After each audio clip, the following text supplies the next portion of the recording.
فرمایا جس کی والد راضی اس کا اللہ راضی، اور جس کا باپ ناراض اس کا اعلیٰ حضرت فرماتے ہیں 100 ولی، ایک جگہ پہ فرماتے ہیں 1000 ولی ایک طرف بیٹھ کے کہہ دینا کہ یا اللہ اس بندے کو بخش دے، اور اکیلا والد کہہ دینا یا اللہ میرا نافرمان ہے نہ معاف کرنا، تو فرمایا اللہ اس 100 ولی کی نہیں مانتا، والد کی بات مانتا، اس لیے کہ حضور کا فرمان آ گیا باپ راضی ہوگا تو اللہ۔ تو میرے بھائی شریعت ایک حقیقت ہے، اس حقیقت کو سمجھیں۔ حضرت اویس کرنی کی زندگی کا ایک پہلو یہ، دوسرا پہلو یہ جو ہے نا بڑی لمبی چوڑی داستانیں، اور بڑا ہمیں شوق ہے تصویروں کا، بڑا شوق ہے۔ آپ یقین کریں میری طرح کے بہت سارے لوگوں کے پوسٹر چھپتے ہیں، بڑی بڑی تصویریں لگی ہوئی ہیں چوکوں میں۔ استقبال سب سے اچھا وہ ہے جو قیامت کے دن ہوگا۔ اگر اس استقبال دیکھیں نا، یہاں ہم سے پہلے لوگوں کے بڑے استقبال ہوئے، پھر بعد میں کیا ہوا، چلے گئے وہ لوگ، ہم آ گئے، ہم بھی چلے جائیں گے۔ مٹی دیں تے مٹی رہنا ہی ایویں کا دی بلے بلے، اج مٹی دے اتے بندیا تے کل مٹی دے تھلے۔ حضرت اویس کرنی خیر التابعین ہے، تابعین میں سب سے پہلا نمبر ہے۔ آپ کی سب سے بڑی فضیلت یہ ہے کہ آپ نا یہ ہم نہ بتاتے بڑا ہیں، گزرتے گزرتے بتا دیتے ہیں کہ میں تہجد گزار بھی ہوں، گزرتے گزرتے بتا دیتے ہیں کہ مسجد کی جو ٹائلیں ہیں نا وہ میں نے لگوائی ہیں، بس کوئی بندہ مل جائے صحیح جس کو ہم کرامتیں سنا سکیں۔ میرے جیسے مولوی صاحب بھی بتاتے ہیں، کہتے ہیں جب میرے جیسے اچھے لوگوں کی وہ بھی بتاتے ہیں جب میں مسجد میں آیا تھا تو 30 بچے تھے، اب پورے 80 ہیں، وہی بتاتے ہیں 1.5 صف ہوتی تھی نمازیوں کی، اب بھائی چھوڑو، اگر بچے پڑھاؤ گے تو اللہ راضی ہوگا، کو بتانے کی بات ہے، کو ذکر کرنے کی بات ہے، یہ اللہ رسول کا راز ہے، اس کا ذکر نہیں کیا جاتا۔ خواجہ اویس کرنی رضی اللہ تعالیٰ اپنے آپ کو چھپا کے رکھا ساری زندگی۔ اماں جب انتقال کر گئی نا خواجہ اویس کرنی کی، والد پہلے جا چکے تھے، والدہ انتقال کر گئی تو کسی ایک جگہ ٹھکانہ نہیں رکھا حضرت اویس کرنی، داتا صاحب نے اس کو لکھا ہے، اور اس کا تذکرہ قرآن نے کیا، یجاہدون فی سبیل اللہ ولا یخافون لومۃ لائم۔ فرمایا اللہ کے کچھ بندے ایسے ہیں جو اللہ کے راستے میں جہاد کرتے ہیں، اور جب لوگ انہیں برا کہتے ہیں تو اس کی پرواہ نہیں کرتے۔ ملامتی گروہ جو کہتے ہیں کہ لوگ اگر تھوڑا سا ہم سے الرجی کریں گے تو ہو سکتا ہے، دیکھیں نا جب آپ کو کوئی برا کہتا ہے تو نفس دبتا ہے، کہتا ہے تو کچھ بھی نہیں۔ حضرت باجزید بستامی سلطان العارفین رحمت اللہ تعالی علیہ فرماتے ہیں رمضان شریف کا مہینہ تھا تو میں گزر رہا تھا بستام کے بازار سے،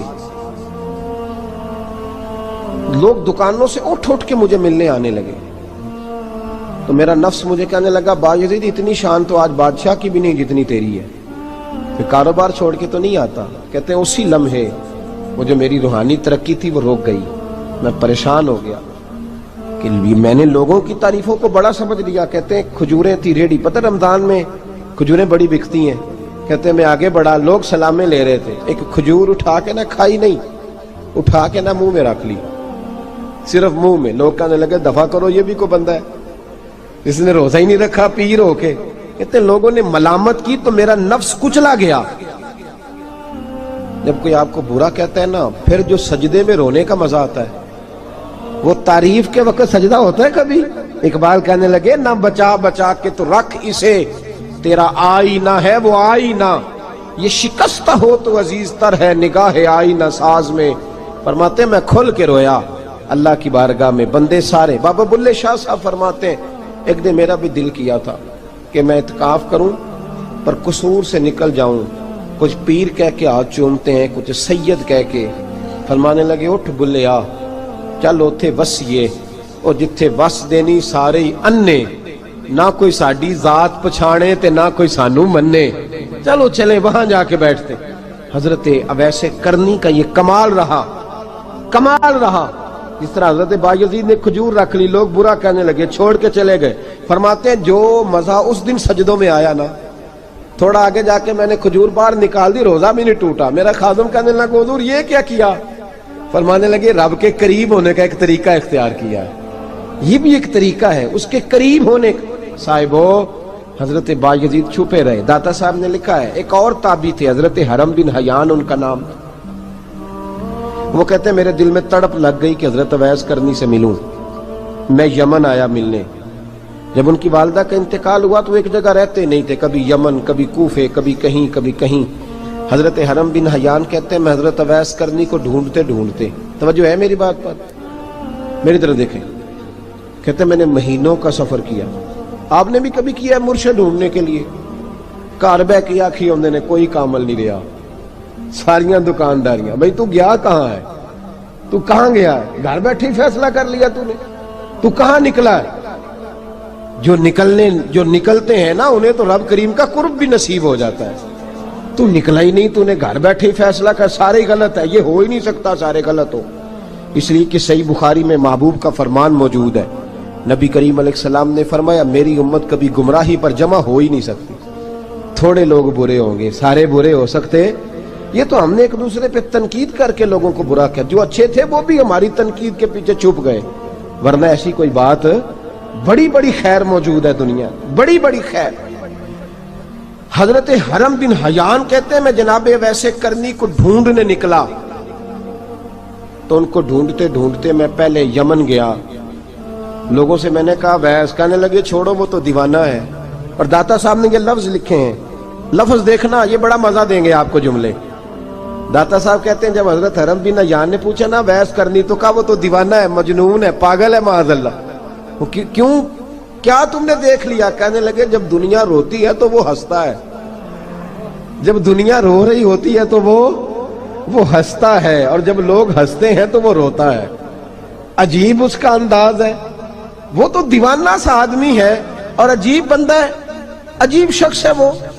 روڑی سے جو لوگ چھلکے پھینک دیتے ہیں وہ کٹھے کرتا ہے، روڑی سے۔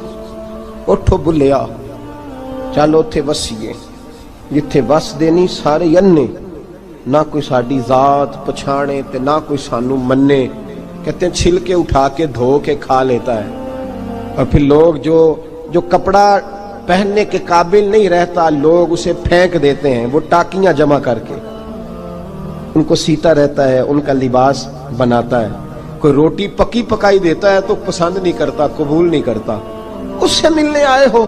تو حرم بن حیان کہنے لگے وہ بھی ذرا جدا سا ہے تو میری بھی تلاش ذرا جدا سی ہے، میں بھی ذرا جدا سے آدمی کو ملنے آیا ہوں۔ کہنے لگے اس کا گھر بھی کوئی نہیں اپنا، کبھی یہاں ہوتا ہے تو کبھی ڈھونڈ لو تم بھی۔ حرم بن حیان کہتے ہیں میں نے ایک شخص کی منت کی، میں نے کہا بتا دے کہیں دیکھا ہے، تو کہنے لگا وہ کرن سے کوفے چلے گئے۔ کہتے میں کرن سے کوفے آیا، ایک بندے سے پھر پوچھا، لوگ کہنے لگے چھوڑ وہ ٹکتا نہیں تو تو نے مل کے کیا کرنا ہے؟ کہتے ہیں میں نے پوچھا بتاؤ تو صحیح کہاں ہے؟ تو کہنے لگے وہ تو سنا ہے حج کرنے چلے گئے، ایام حج ہیں۔ کہتے ہیں میں حج پہ چلا گیا، ساری دنیا ملی پر اویس کرنی نہیں ملے۔ پوچھا بھئی کسی نے دیکھا ہے؟ تو ایک شخص کہنے لگا میں نے دیکھا ہے، پر جتنا میں اس کے پیچھے دوڑتا تھا وہ اتنا آگے دوڑتا تھا۔ کہاں گئے؟ کہ مدینہ شریف چلے گئے۔ کہتے میں مدینے آیا تو ملے وہاں بھی کوئی نہیں۔ میں نے کہا ویس اگر آپ کی بے نیازی سچی ہے، کسی سے ملنا نہیں چاہتے، تو میری بھی تڑپ بڑی سچی ہے، میں بھی مل کے چھوڑوں گا، میں بھی مل کے چھوڑوں گا۔ اگر آپ کی اگر یہ سچی ہے نا بے نیازی، بے نیاز تھے، سانو تخت ہزارے دی لوڑ کیے، نالے کی لگے شہر بمبول دے نال، اسی اپنی بال کے سیکنے ہیں، سانو کی لگے کسی اور دے نال۔ اگر آپ کی بے نیازی سچی ہے تو میری تڑپ بھی بڑی سچی۔ کہتے ڈھونڈتے ڈھونڈتے میں پہنچ گیا، پھر دوبارہ کوفے کے قریب نہر فرات جہاں امام علی مقام شہید ہوئے۔ کہتے ہیں جب میں پہنچ گیا تو وہ ساری علامتیں، داڑھی ان کی کہیں کہیں تھی، گھنی نہیں تھی، اور ان کے ہاتھوں پر برس کے نشان تھے، وجود پتلا سا، قد لمبا۔ کہتے ہیں وہ جو میں نے ساری نشانیاں سنی تھی وہ مجھے نظر آ گئی۔ وہ نہر فرات کے کنارے وضو کر رہے تھے، جب وہ وضو سے فارغ ہوئے تو چہرہ ابھی پانی کی طرف تھا۔ میں نے کہا السلام علیکم، سلام لی تو پتہ منہ نہیں میری طرف کیا، چہرہ ادھر ہی رکھا۔ کہنے لگے وعلیکم السلام یا حرم بن حیان۔ کن فیکون تے کل دی گل ہے، وعلیکم السلام یا حرم بن حیان، یار تو نے نہیں پیچھا چھوڑا، پہنچ ہی گئے ہو، آ ہی گئے ہو۔ کہتے ہیں میں نے کہا حضور آپ اویس، آپ کون ہیں؟ آپ کون ہیں؟ تو کہنے لگے میں وہی ہوں جسے تو کئی مہینوں سے تلاش کر رہا ہے۔ تو میں نے کہا حضور آپ میرا نام کیسے جانتے ہیں؟ یہ کشف المحجوب پڑھ رہا ہوں داتا صاحب کی، میرا نام کیسے جانتے ہیں؟ تو حضرت اویس کرنی کہنے لگے عرفت روحی من روحی کا، میری روح آپ کی روح کی واقف ہے. وہ میری جو روح ہے نا، روح. امام غزالی سے کسی نے کہا تھا حضور آپ مجھ سے کتنا پیار کرتے ہیں؟ فرمانے لگے اپنے دل سے پوچھ لے تو کتنا کرتا ہے، بس برابر ہے. پوچھ لے اپنے دل سے تو مجھ سے کتنا کرتا ہے، میں بھی اتنا ہی کرتا ہوں. یہ پوچھ لے تو.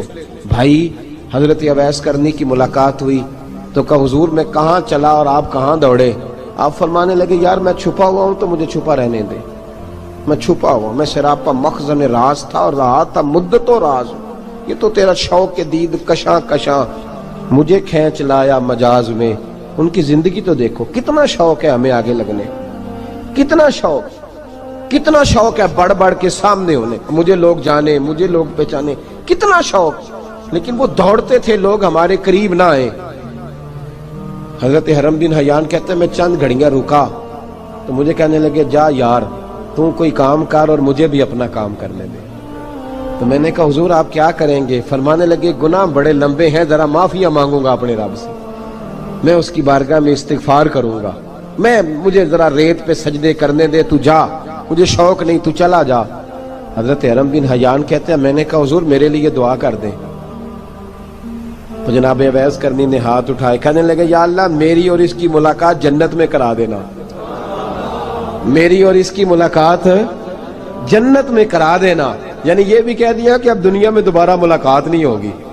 کہتے ہیں میں یہ بولنے ہی لگا تھا، کہنے ہی لگا تھا کہ حضور یہاں نہیں ہوگی. تو کہنے لگے چپ کر، جب جنت کی بات جو کر دی ہے ہو گئی بات، اب اتنی دور تک تجھے کہہ دیا تو اب تو یہاں پھر دعا کی بات. حضرت اویس کرنی خیر التاب. ایک اور بات، پیار صرف سامنے رہ کے نہیں ہوتا، بن دیکھا پیار بھی بڑا شاندار ہوتا ہے، بڑا شاندار، بڑا ہی شاندار ہوتا ہے. میرے محبوب نے اس کو بیان کیا. حبیب پاک سید عالم میرے حبیب رحمت علیہ السلام فرمانے لگے اپنے صحابہ سے تم نے مجھے دیکھ کے کلمہ پڑھا تمہیں ایک مبارک، اور جو بن دیکھے میرے نام پر جانے دیتے ہیں انہیں 7 بار مبارکباد. حضرت اویس کا یار دیکھیں نا، ایک معنی میں حضور نے یہ بھی بیان کیا، ابو داؤد میں موجود ہے. محبوب فرمانے لگے صحابہ سے بتاؤ کامل ایمان کس کا ہے؟ کہ یا رسول اللہ نبیوں کا. فرمایا ان پر تو وہی آتی ہے. یہ ایک معنی میں ہے، ورنہ کامل ایمان انہی کا ہے. فرمایا بتاؤ کامل ایمان کس کا؟ کہ یا رسول اللہ صحابہ کا، ہمارا. نبی پاک نے فرمایا تم نے تو درختوں کو سجدے کرتے دیکھا ہے، ڈوبے ہوئے سورج کو واپس آتے دیکھا ہے، چاند ٹوٹتے دیکھا ہے. کہ حضور پھر فرشتوں کا؟ فرمایا وہ تو اللہ کے عرش کے پاس رہتے ہیں. کہ یا رسول اللہ ہماری پھر بس ہو گئی، آپ بتا دیں کامل ایمان کس کا ہے. تو محبوب نے فرمایا کامل ایمان ان کا ہے جنہوں نے مجھے دیکھا نہیں ہوگا، جنہوں نے مجھے دیکھا نہیں ہوگا. اور لفظ ہیں حدیث کے، دیکھا نہیں ہوگا پر ان کی خواہش ہوگی اگر ایک دفعہ جلوہ نظر آئے تو وہ ہر چیز قربان کرنے کو تیار. ان کی یہ خواہش ہو. حضرت اویس کرنی نے ہمیں بتایا کہ جو بن دیکھا پیار ہے نا، بن دیکھا، جس نے دیکھا نہیں پر اس کی یاد میں تڑپتا، دیکھا نہیں پر اس کی مالا جپتا. حضرت ابو ذر غفاری نے پوچھا تھا، ترغیب و ترہیب میں حدیث ہے، یا رسول اللہ صلی اللہ علیہ وسلم کچھ لوگوں سے ہم محبت کرتے ہیں پر ہم ان سے ملے نہیں، ہمارے عمل بھی ان جیسے نہیں، حضور اس محبت کے عوض کچھ ملے گا؟ تو محبوب نے فرمایا اللہ محبت کرنے والوں کو جنت میں جمع فرما دے گا، اللہ جمع کر دے گا. لیکن کبھی کبھی نہ انہیں اعزاز دینا پڑتا ہے. یہ رب رسول کا اپنا ایک انداز کرم ہے، مجبوری نہیں کسی بات کی، لیکن انداز کرم ہے. ان لوگوں کو شانیں دی جاتی ہیں دنیا میں تاکہ کوئی یہ نہ سمجھ لے کہ دنیا میں ان کا اعزاز کوئی نہیں. انہیں بڑے بڑے رتبے ملتے ہیں، انہیں نوازا جاتا ہے. حضرت اویس چھپے رہے، آئے نہیں، لیکن محبوب نے انہیں ظاہر کرنا پسند فرمایا. نبی پاک نے ظاہر کرنا تو اگر محبوب ہی ظاہر کرنا پسند کرے پھر ہو جانا چاہیے. پھر ظاہر اگر وہ پسند کرے تو پھر ظاہر جیم جان دا کچھ وسا نہیں ہوں، جان یار نو دے تے شاد ہو جا. اس سے دل دے ہیں فساد سارے، دل دلبر نو دے تے آزاد ہو جا. جو رکھے آباد تے رو وس دا تے جدوں کرے برباد برباد ہو جا. جو رکھے آباد تے رو وس دا تے جے کر کرے برباد برباد ہو جا. بلکہ میں کہا کرتا ہوں وزن نہ بھی بنے تو شعر یوں ہونا چاہیے، جے کر کرے برباد تے چپ کر کے برباد ہو جا. شور نہ کر، خاموشی سے ہو جا. حضور نے ظاہر کرنا پسند کیا. تو خود نبی کریم علیہ السلام نے بلایا. توجہ ہے میرے بھائیوں, بس بات سمیٹ رہا ہوں, مضمون مکمل ہو گیا. اللہ کے حبیب, تو دور رہ کے پیار کر, تحفے تیرے گھر خود پہنچ جائیں گے. شرط یہ ہے کہ تو پیار کر اور فرما برداری کر. نبی رحمت صلی اللہ تعالی علیہ وسلم نے مولا علی شیر خدا اور حضرت عمر فاروق, بندے بھی حضور نے وہ چنے جو سرخیل ہیں دونوں, مولا علی فاروق اعظم امیر المومنین, دونوں کو بلایا اور بلا کے فرمایا یہ میرا جبہ لے جاؤ اور میرے بعد, میرے وصال کے بعد وہاں جانا کرن میں, تمہیں اویس ملے گا, اسے میرا جبہ دینا. اور دیکھو کیا خوبصورتی ہے لفظوں میں. یہ بات ان کی شان کو کہاں سے کہاں لے گئی. محبوب فرمانے لگے اسے کہنا میری امت کی بخشش کی دعا کرے, اسے کہنا میری امت کی بخشش کی. حضرت علی المرتضیٰ کا رتبہ بھی ان سے زیادہ ہے, جناب عمر کا رتبہ بھی. اس کا مطلب ہے بڑا بھی چھوٹے سے کبھی کبھی دعا کے لیے کہہ سکتا ہے کہ یار میرے لیے دعا کر دینا. نبی کریم علیہ السلام نے جبہ دیا, جبہ دے کے بھیجا. حضرت عمر گئے ملنے, جناب مولا علی گئے, جا کے پوچھا وہ کدھر ہے, کہا وہ دیوانے سے ہیں, گھومتے رہتے ہیں. جب ملاقات ہوئی تو حضرت اویس کرنی دوڑے آئے. جناب عمر کہنے لگے آپ کا نام اویس ہے؟ کہنے لگے ہاں عمر فاروق میرا نام اویس ہی ہے. پھر آگے بڑھ کے کہنے لگے علی آپ کی طبیعت مبارک کیسی ہے؟ پھر وہ جبہ وصول کیا, کہا محبوب نے کہا تھا امت کے لیے دعا کرنا. تو حضرت اویس نے فوراً سر سجدے میں رکھ دیا. اور داتا صاحب حدیث لائے ہیں, محبوب فرمانے لگے اللہ تعالی بنو کلب کے قبیلے کی بکریوں کے بالوں کی تعداد کے مطابق اویس کرنی کی دعا کی برکت سے میری امت کو جنت میں داخل کرے گا. اتنا بڑا اعزاز, اتنا بڑا اعزاز. حضرت اویس کرنی رضی اللہ تعالیٰ انہوں نے دعا کی, پھر واپس لوٹے. یہ تو داتا صاحب کی بات ہے. اب اگلے جملے حضرت محدث بہاولپوری نے ایک ذکر اویس نام کی کتاب لکھی ہے, حضرت علامہ فیض احمد صاحب اویسی رحمۃ اللہ علیہ. انہوں نے لکھا ہے کہ حضرت عمر فاروق اور مولا علی جب مل رہے تھے نا, تو ایک تیسرے شخص نے کہا کہ اویس ان کی زیارت کر لو جنہوں نے حضور کی زیارت کی, ان کی زیارت کر لو. چلو آپ حضور کی زیارت نہیں کر سکے تو زیارت کر لو. تو حضرت اویس کرنی اٹھ کے قریب گئے تو جناب علی المرتضیٰ اور جناب عمر سے کہنے لگے حضور کی داڑھی مبارک میں کتنے بال سفید تھے؟ زیارت تو نہیں کی, داڑھی میں کتنے بال ہیں؟ انہوں نے یہ نہیں کہا ہمیں پتہ نہیں, کیونکہ سوال دوسرے کا تھا. ان دونوں کا سوال یہ نہیں کہا ہمیں پتہ نہیں. باقی کتابوں میں الفاظ اور ملتے ہیں, میں وہ والی بات بیان کر رہا ہوں جس میں ادب زیادہ پایا جاتا ہے. کہا کتنے بال سفید تھے؟ تو یہ نہیں فرمایا مولا علی اور جناب عمر نے کہ ہمیں پتہ نہیں. کہنے لگے ویس آج آپ ہی بتائیں گے کتنے سفید, آج آپ ہی بتائیں کتنے ہیں. تو حضرت سیدنا اویس کرنی کہنے لگے محبوب کی داڑھی مبارک میں 17 بال سفید تھے, 17 بال سفید تھے. یہ ان کی زیارت کا حال. حضرت اویس کرنی نے ہمیں بتایا کہ دور رہ کے اطاعت صحیح کرنا, تمہارا ذکر دربار رسول پہ بھی ہوگا اور دربار خداوندی پہ بھی ہوگا. دوسرا یہ جو بہت زیادہ شوق ہے آگے آگے بڑھنے کا ہر آدمی کو, میں اکثر یہ روتا ہوں, میں کہتا ہوں پہلے کوئی کسی بزرگ سے ملتا تھا تو دعا کراتا تھا, اب ملتے ہیں تو کہتے ہیں حضرت ذرا میرے ساتھ فوٹو تو کھنچوا لیں. پہلے لوگ دعا کراتے, ہاں دعا کی التجا کرتے, کہتے تھے مہربانی کر, اتنا ہی کہہ دیں کہ اللہ تیری دنیا اور آخرت بہتر کر دے. اب یہ رنگ اب فوٹو کھینچتے. تو بھائی یہ بہت زیادہ ہمارا جو رویہ اس طرح کا ہے. یہ حضرت اویس کرنی کی سیرت بتاتی ہے کہ یہ الجھاؤ ہے, الجھو نہ, سلجھ کے وقت گزارو. اور تیسری بات ان کی حیات مبارکہ سے ہمیں یہ ملتی ہے اللہ کے ساتھ جو لوگ جڑ جاتے ہیں انہیں ویسے ہی دنیا